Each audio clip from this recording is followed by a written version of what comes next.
ছাত্রছাত্রীরা, আজ আমি তোমাদের রায় ও মার্টিন প্রশ্নবিচিত্রা 2025-এর ক্লাস 5-এর বিজ্ঞান বিষয়ের 1 নাম্বারটা আমি আগের দিন করিয়ে দিয়ে গিয়েছিলাম। 2 নাম্বার সেটটি আলোচনা করব। তো তোমাদের 2 নাম্বার সেটের একের দাগের একে দেখো কি দেওয়া আছে। একের দাগের সঠিক উত্তরটি নির্বাচন করো। একের দাগের একে দিয়ে আছে পরিবেশ দিবস পালন করা হয় কয়েকটা হবে 5ই জুন। একের 2-এ কী দেওয়া আছে, বঙ্গোপসাগরের উপকূলের একটি স্থান হলো কয়েকটা হবে দীঘা। একের 3-এ কী দিয়েছে, বঙ্গভঙ্গ হয়েছিল যে বছর তা হলো বঙ্গভঙ্গ হয়েছিল কয়েকটা 1905 সালে। একের 4-এ সুন্দরবনের একটি নদী হলো কয়েকটা হবে বিদ্যাধরী। একের 5-এ মুর্শিদাবাদের মিঠিপুর থেকে নদিয়া নবদ্বীপ পর্যন্ত গঙ্গার নাম হচ্ছে ভাগীরথী। একের 6-এ কী বলেছে, একটি প্রাকৃতিক কীটনাশক হলো ক্ষয়ে নিম পাতা। একের 7-এ বাঁশের কেল্লা তৈরি করেছিলেন তিতুমির। একের 8-এ সুন্দরবনের বিখ্যাত প্রাণীটি হলো রয়্যাল বেঙ্গল টাইগার। একের 9-এ কী বলেছে, বন্দে মাতরম গানটি রচয়িতা হলেন বঙ্কিমচন্দ্র চট্টোপাধ্যায়। একের 10-এ কী বলেছে, একটি লুপ্তপ্রায় মাছ হলো হবে সরপুঁটি। 2-এর দিকে কী বলেছে, নিচের প্রশ্নগুলির সংক্ষিপ্ত উত্তর দাও। 2-এর 1-এ কী বলেছে, স্বাধীন ভারতের প্রথম প্রধানমন্ত্রী ও প্রথম শিক্ষামন্ত্রী কে ছিলেন? কি লিখবে? স্বাধীন ভারতের প্রথম প্রধানমন্ত্রী হলেন জওহরলাল নেহেরু, আর স্বাধীন ভারতের প্রথম শিক্ষামন্ত্রী হলেন আবুল কালাম আজাদ। তারপরে 2-এর 2-এ কী বলেছে, তরাই অঞ্চলের মাটি উর্বর কেন?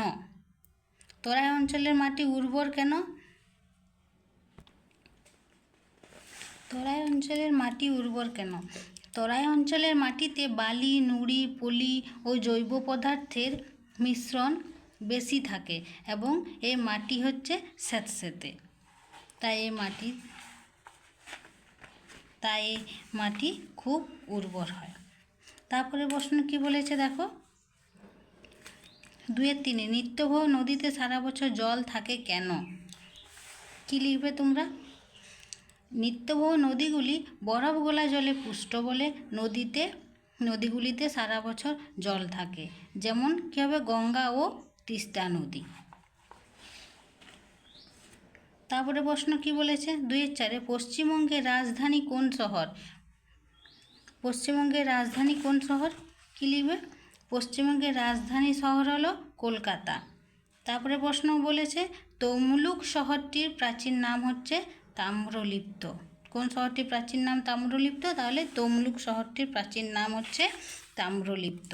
তারপরে পরের প্রশ্ন তোমাদের কি বলেছে, 2-এর 5-এ কাজু বাদাম ও আম চাষের জন্য পশ্চিমবঙ্গের কোন কোন জেলা বিখ্যাত? তোমরা কি লিখবে? কাজু বাদামের জন্য বিখ্যাত জেলা হলো পূর্ব মেদিনীপুর, আর আমের জন্য বিখ্যাত জেলা হলো মালদা জেলা। তারপরে 3-এর দাগের 1-এ কি বলেছে, ধাপ চাষ কি?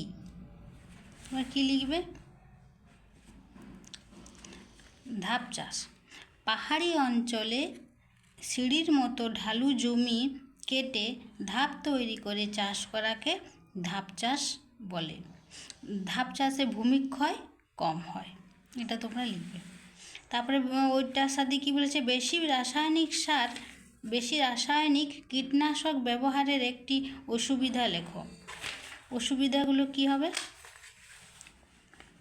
এই দেখো কি বলেছে, অসুবিধা 1 নম্বরে কি লিখবে, জমিতে বেশি রাসায়নিক সার ব্যবহার করলে মাটির উর্বরতা কমে যায়। একটি বলেছে, আমি 2টো এখানে লিখেছি, তোমরা একটা লিখবে। আর 2 নম্বরে হলে প্রয়োজনীয় মাত্রার তুলনায় বেশি রাসায়নিক সারের ব্যবহারে জমির উপকারী পোকামাকড় মারা যায়। তোমরা একটা লিখবে।